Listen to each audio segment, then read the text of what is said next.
From the BBC World Service, in association with ABC and All India Radio, this is Stumped. Hello and welcome to Stumped, your intercontinental hit of news, features and debate from the quirky world of cricket.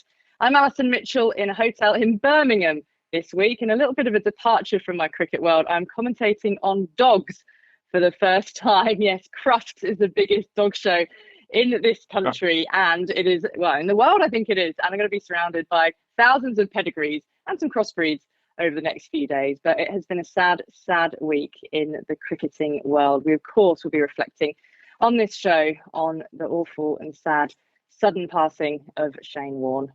Ali, you're a remarkable all-rounder. Woof woof to you. Jim Maxwell in Sydney. It stopped raining here, but it's still pretty wet underfoot. We're trying to think about what else is going on, but you're just blinded by last week's tragic news of the passing of Shane Warne. And it's just hard to come to grips with what I thought must have been fake news when I first heard it, but sadly it's not. So they're going to leave a legacy for him, that's for sure, but we'll talk about that as we go. Yes, we will. I mean, very tragic. Here too in India, left a very deep impact on all cricket fans. But I'm Charu Sharma for All India Radio, just back from Delhi after the Davis Cup triumph of the Indian team against Denmark. But I'm in Bangalore, and of course, all attention on the pink ball test now against Sri Lanka. They got hammered in the first test by an innings and plenty. And also attention, Alison, you'd be glad to hear, a fair amount for the Indian women who sadly could not perform against New Zealand, so they're up against it. I'll tell you what, it's good to see both of you guys. And with everything that happened in the week, it was one of those weeks, wasn't it, where you wanted to get in touch with the people who are close to you and to, you know, let them know that you cared about them and sort of comfort each other, you know, amongst your cricketing friends. So it's really good to see you two and to be doing Stumped. Of course, it is nearly a week on from when the news first broke about Shane Warne's sudden death. It was about 2 p.m. UK time on the Friday, middle of the night in Australia on the Friday night into Saturday when his management let the world know. So Aussies woke up to the news in shock and disbelief, which was shared by all of us. He was the king of spin, cricket's greatest ever leg spinner, arguably cricket's greatest bowler, and surpassed only by Sir Donald Bradman as Australia's greatest cricketer. His sudden death last week in Thailand shocked all of us. And Warne was not only a master of his art who could bamboozle the greatest of batters with his leg spin, but with that charismatic personality which endured until the end. He was an Australian icon who transcended his sports. Here comes Shane Warne. Off only 2 or 3 paces, he bowls, and Gatting is taken on the pace, bowls! Well, Gatting's still standing there, he can't believe it, but that must have turned. That is Shane Warne's first delivery in a test match in England. He's comprehensively bowled Mike Gatting. That was an absolutely beautiful delivery. And Stewart goes for the big heave. He's gone straight up in the air. Warne's under it. He's going to catch it. He does. And Warne has got to 150 test wicket. Walks in now on a hat-trick to bowl to Malcolm. Malcolm pushes forward and he's scored a short leg. Yes, he's out. Warne has his hat-trick. Here comes Warne bowls. This is Cullinan is bowled. A big slog over mid-wicket, and he's lost his off stump. Gets in now and bowls. Lots of flight. There's the big sweep shot. He's out. LBW. Third ball. Warne gets 2 in and over. Warne bowls. Strauss is back. He's bowled. Chopped it into his stumps.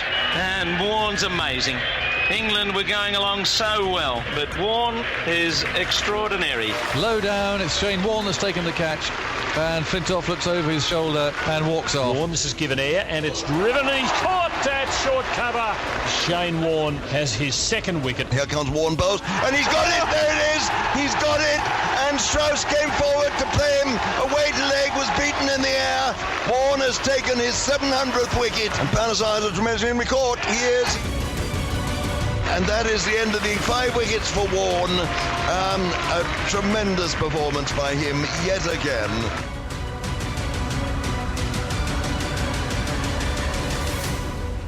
Shane Warne died on Friday, the 4th of March, at the age of 52 from a heart attack. And it still seems scarcely believable to say. Those are just some of his cricketing highlights. Warne took 708 test wickets, the 7 most of all time, in 145 matches across a stellar 15-year international career, which of course included the famous wicket everyone refers to as the ball of the century, the 1993 Ashes delivery when he bowled Mike Gatting with an outrageously turning ball at Old Trafford. Now, keeping wicket to Warne from 1999 through to the end of his international career was Adam Gilchrist, who joins us on the show from Perth. Gilly, it is lovely to see you after such an awful week. Tell us, first of all, how you were doing and how you've been processing the news.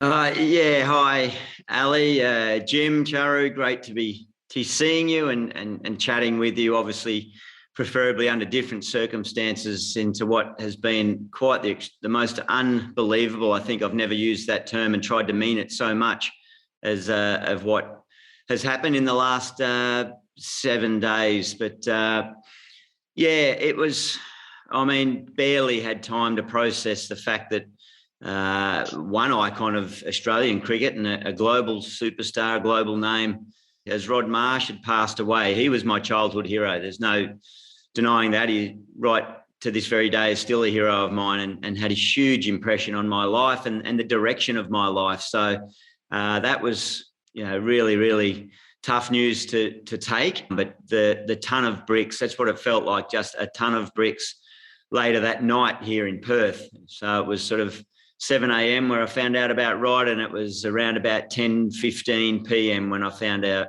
about Shane. So like most, just couldn't believe it.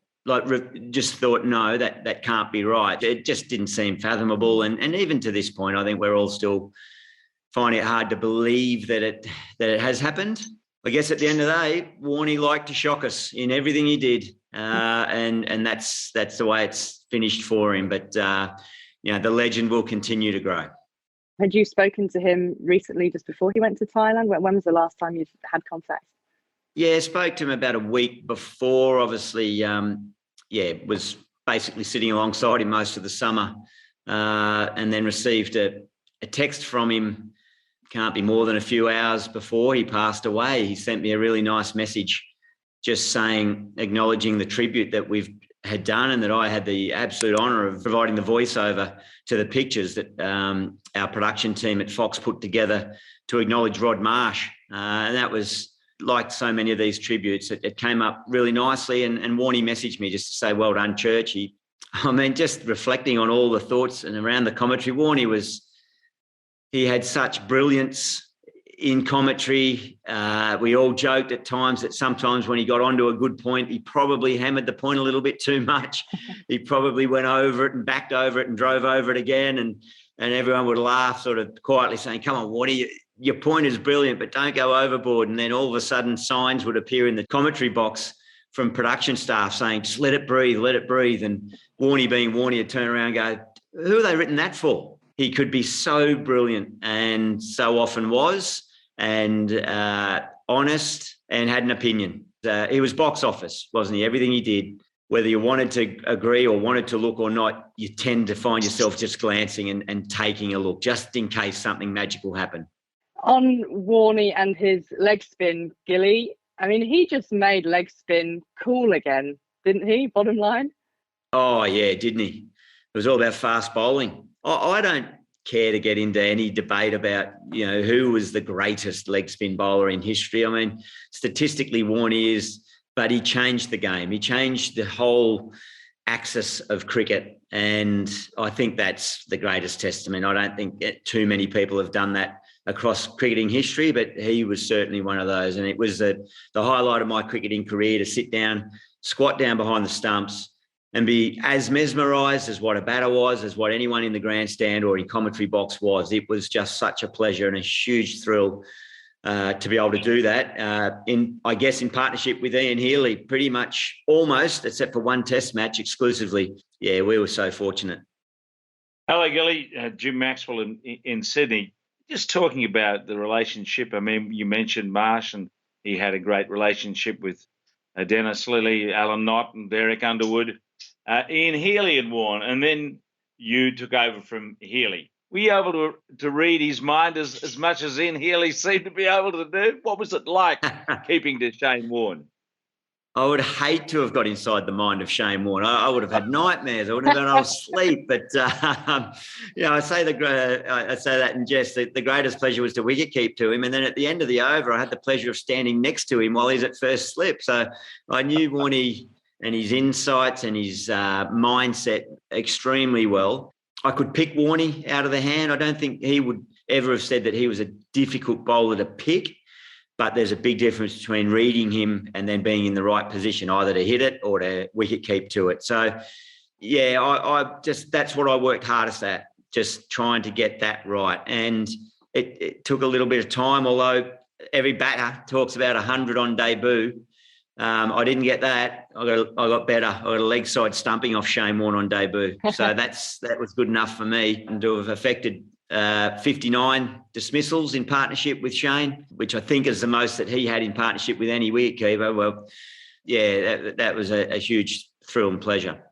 Gilly, hi, this is Charu Sharma from Bangalore for All India Radio. Hey, now, I do know what to call you when I eventually become a close friend. But despite the off-field capers and the fact that the tabloids loved him for better or worse, we felt that he had tremendous generosity of spirit. But you would know.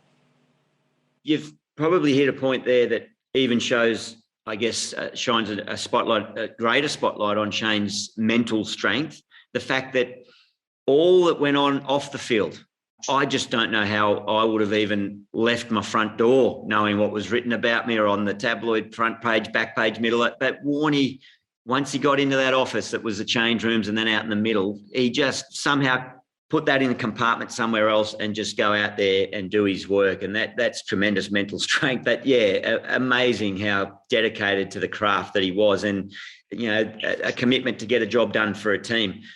And I think this will come out more and more about Warne, how generous in spirit. He just spread himself. He just never stopped. He just spread himself across so many levels of people, right from the rock star royalty level right down to the general person in the street, man, woman, boy or girl.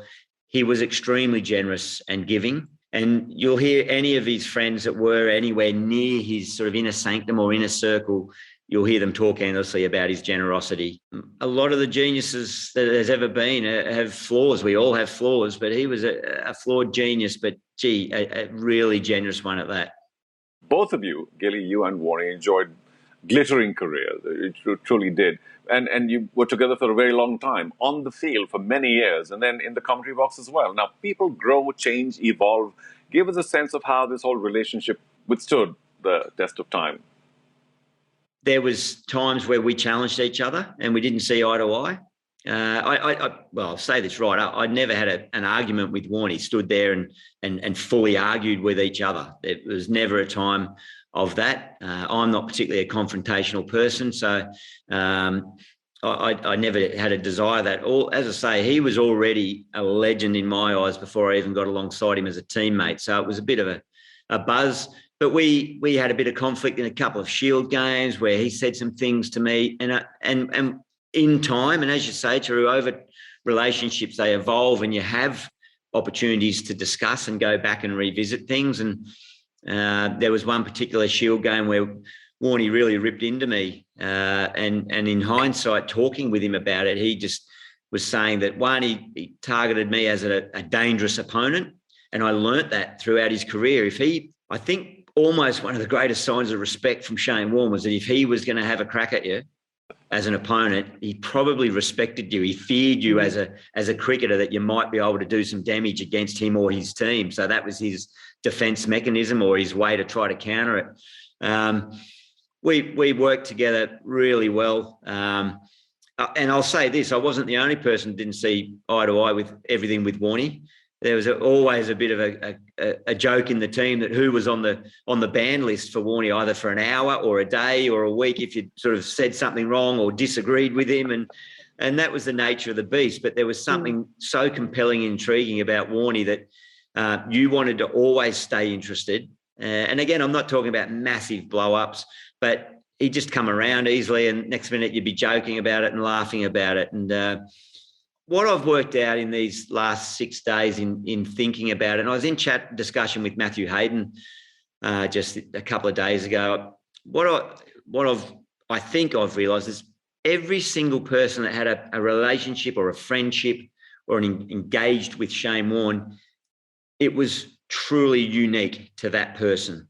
I don't think my relationship with Shane is any way similar to Ricky Ponting's relationship or Steve Waugh's, which there's been a lot in public space from Warnie's point of view about that and his thoughts with him, or Matthew Hayden's or Warnie's best friend or his brother. Like, it's just, he just touched you in his own unique way for you. And then it's maybe a bit different for someone else, or the little boy that he taught to bowl leg spin. And everyone will feel like they just had a little experience with Shane Warne that came in contact with him in their own unique way. And I think that's even to friendships and cricketing relationships. And all you want to do now is, all you feel like doing is just trying to remember all those good parts, reflect on the bits where, yeah, you might have locked horns, but it just made you want to do better with him. And that's all he wanted to do, was his best. And often, little did he know, in partnership with a lot of those people around him that he might have been disagreeing with, a la John Buchanan, they were actually working in unison to try and get the best out of our group. And it was just magic to be on that journey.